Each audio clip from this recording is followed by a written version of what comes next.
የፌደራል ዋና ኦዲተር የተሟላ አስተዳደራዊና የፋይናንስ ነፃነት እንደሌለው የአዲስ አበባ ዩኒቨርሲቲ ጥናት አመለከተ።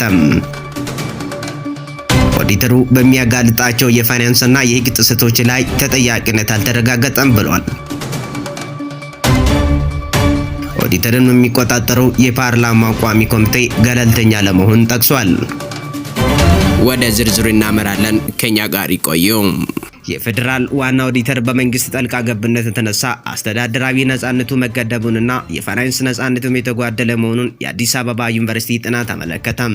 የፌደራል ዋና ኦዲተር መስሪያ ቤት ከ2001 እስከ 2015 ዓ.ም ባካሄዳቸው የፋይናንስና የሥራ አፈጻጸም ኦዲትና ግኝቶች መነሻ በማድረግ የኦዲተር መስሪያ ቤቱን ጥንካሬና አስተዋጽኦ እንዲሁም የሚያስፈልጉትን ማሻሻያ የሚዳሰስ ጥናት ላለፉት 6 ወራት በአዲስ አበባ ዩኒቨርሲቲ ሲያስጠና ቆይቶ ቅዳሜ ጥቅምት 8 2018 ዓ.ም የፌደራል ዋና ኦዲተር ሌሎች ባለድርሻ አካላት በተገኙበት ይፋ አድርጓል።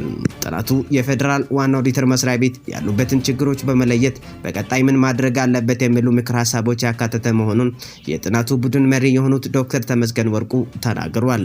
ሪፖርተር የተመለከተው የጥናት ግንኙነቶች የያዘው ሰነድ የፌደራሉ ዋና ኦዲተር መስሪያ ቤት ካጋጠሙት ቁልፍ ፈተናዎች አንዱ የፋይናንስ ነፃነት እጦት ነው። ይህ የሆነበት ምክንያትም የኦዲት ስራውን ለማከናወን የሚያስፈልገው በጀት የሚመደበው ሆነ የሚያከፋፍለው በገንዘብ ሚኒስቴር በመሆኑ ነው ይላሉ። የኦዲት መስሪያ ቤቱ ያለበት የፋይናንስ ጥገኝነት የኦዲት ስራውን በተገቢ ውጤታማ በሆነ መንገድ እንዳይፈጸም ይገድበዋል ሲል ጥናቱ አመልክቷል። በቂ ያልሆነ የበጀት ድጋፍ፣ የተቋሙን የኦዲት ሽፋን፣ የአሰራር አቅሙንና ተወዳዳሪ ደሞዝ በመክፈል ብቃት ያላቸውን ባለሙያዎች የመሳብና የማቆየት ችሎታ ያለው ተጽዕኖ በማሳደር የኦዲት ስራዎችን በብቃት የሚካሄድ አቅሙ ሊገድበው፣ በቂ ያልሆነ የበጀት ድጋፍ፣ የተቋሙን ኦዲት ሽፋን፣ የአሰራር አቅምንና ተወዳዳሪ ደሞዝ በመክፈል ብቃት ያላቸው ባለሙያዎች የመሳብና የማቆየት ችሎታ ያለው ተጽዕኖ በማሳደር የኦዲት ስራዎችን በብቃት የሚካሄድ አቅሙን ሊገድበው ይችላል ተብሏል። አንዳንድ ጊዜም በመንግስት ተፈቅዶ የጸደቀለት በጀት የኦዲት መስሪያ ቤቱ ከገንዘብ ሚኒስቴር ለማስለቀቅ እንደሚቸገር የጠቀሰው ጥናቱ ይህንንም መነሻ አድርጎ መንግስት በገንዘብ ሚኒስቴር በኩል የፈቀደው በጀት ሙሉ በሙሉ እንዳይከፍል በማድረግ በኦዲት መስሪያ ቤቱ ስራ ላይ ተጽዕኖ ሊያሳድር ይችላል ብሎ መከራከር ይቻላል ብሏል። ይህንን ፈተና ለመቅረፍ ኦዲት አድርጎ የፌደራል ዋና ኦዲተር መስሪያ ቤት ኦዲት ከሚያደርጋቸው የመንግስት ድርጅት ክፍያ የሚሰበሰብበትና የራሱን ገቢ የሚያገኝበት ዘዴ መተግበር አንድ አማራጭ ሊሆን ይችላል ሲል ጥናቱ ምክር ሀሳብ አቅርበዋል። ይህ አማራጭ የዋና ኦዲተር መስሪያ ቤት ዘላቂ የፋይናንስ ምንጭ ከመሆኑ ባሻገር የፋይናንስ ነፃነቱን እንደሚያረጋግጥ፣ በተጨማሪም ኦዲት ተደራጊ የመንግስት ድርጅት የኦዲት ሂደቱን ባለቤትነት እንዲይዝ እንደሚያበረታታ ገልጿል። ሌላው በጥናቱ የተጠቀሰው የፌደራሉ ኦዲተር በመንግስት ጣልቃ ገብነት አስተዳደራዊ ነፃነቱን እየተነፈገ ነው።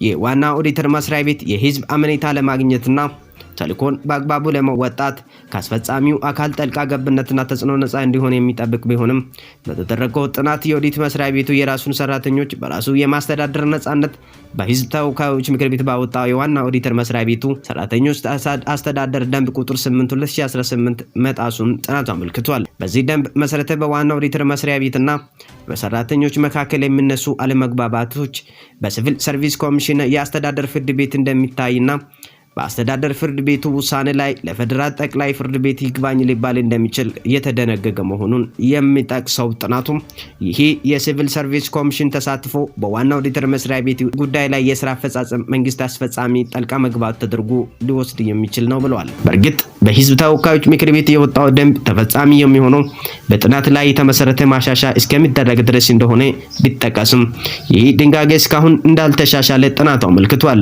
በቡኑም ዋና ኦዲተር መስሪያ ቤት የሚጠበቀው ጥናቱ በሚካሄደው ይህንን የሚጠበቀውን ጥናት በማካሄድ ይህንን ደንብ የሚያሻሽል የህግ ማዕቀፍ አርቅቆ ለህዝብ ተወካዮች ምክር ቤት በማጽደቅ የአስፈጻሚውን አካል ጣልቃ ገብነት ማስቀረት ይኖርበታል ሲል ምክር ሀሳብ አቅርቧል። በጥናቱ የተለየው ሌላው ክፍተት የዋና ኦዲተር መስሪያ ቤቱን የሚከታተለውና የሚቆጣጠረው የህዝብ ተወካዮች ምክር ቤት የመንግስት ወጪ አስተዳደር ጉዳዮች ቋሚ ኮሚቴ ገለልተኛ ጉዳይ ነው ብለዋል። ባደረግነው ግምገማ መሰረት ዋና ኦዲተር መስሪያ ቤት የኦዲት ግኝቱን የሚያቀርብበት የፓርላማው የመንግስት ወጪ አስተዳደር ጉዳዮች ቋሚ ኮሚቴ ገለልተኝነት ስጋት ያስነሳል።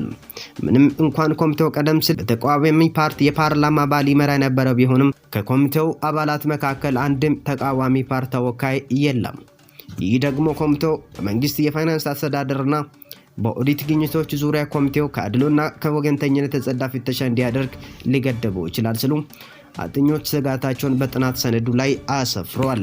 አክሎም እንደዚህ አይነት ኮሚቴ በተቃዋሚ ፓርቲ አባል መምራቱ ሚዛናዊ ቁጥጥር እንደሚያረጋግጥ፣ በአሰራር ሂደቱ ላይ የፖለቲካ ተጽዕኖ እንደሚቀንስ የሌሎች ሀገሮች ተሞክሮ ያሳያል ብለዋል። በመሆኑም የዋና ኦዲተር መስሪያ ቤትን ታማኝነት ለማስጠበቅ የኦዲት ግኝቶች ያለ አድሎና ፖለቲካዊ ተጽዕኖ እንዲተገበሩ ይህንን ኮሚቴ ገለልተኛ በሆነ መልኩ ማደራጀት ወሳኝ ነው ብለን እናምናለን ሲሉ ምክር ሀሳባቸውን አቅርበዋል።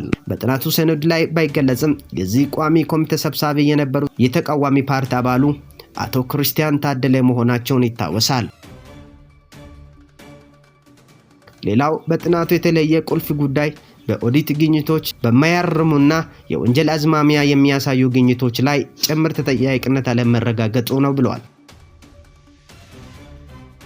የህዝብ ተወካዮች ምክር ቤትና የምክር ቤት የመንግስቱ ወጪ አስተዳደር ቋሚ ኮሚቴ በዋና ኦዲተር የሚቀርበው የኦዲት ግኝት ሪፖርት ከቁም ነገር እንዲወስድ በማድረግ ረገድ ወሳኝ ሚና እንዳላቸው ይታመናል።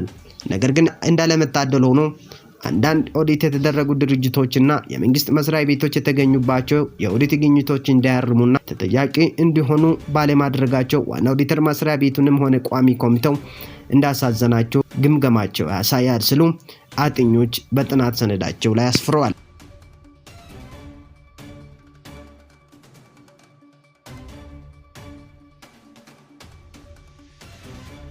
የፌደራሉ ዋና ኦዲተር ከ2002 እስከ 2015 ባሉት ዓመታት ባቀረባቸው የኦዲት ግኝቶች ላይ የመንግስት ተቋማትን የገንዘብ አያያዝ አስተዳደርና ወጪ ያደራረግ ህጋዊነት አዝማሚያ እየጨመረ መምጣቱ ጥናቱ ያመለክታል። የፌደራሉ ዋና ኦዲተር በ2022 ባቀረበው የኦዲት ግኝት ሪፖርት ላይ 5.5 ቢሊዮን ብር ህግን ያልተከተለ የገንዘብ አያያዝ አስተዳደርና ወጪ በወቅቱ ኦዲት በተደረገ የመንግስት ተቋማት መፈጸሙን፣ ይህ የገንዘብ መጠን በ2008 በቀረበው ሪፖርት ላይ ወደ 19.7 ቢሊዮን ብር ማሻቀቡን፣ በ2014 በቀረበው ሪፖርት ላይ ደግሞ ወደ 36.6 ቢሊዮን ብር ማደጉን ጥናቱ አመልክቷል።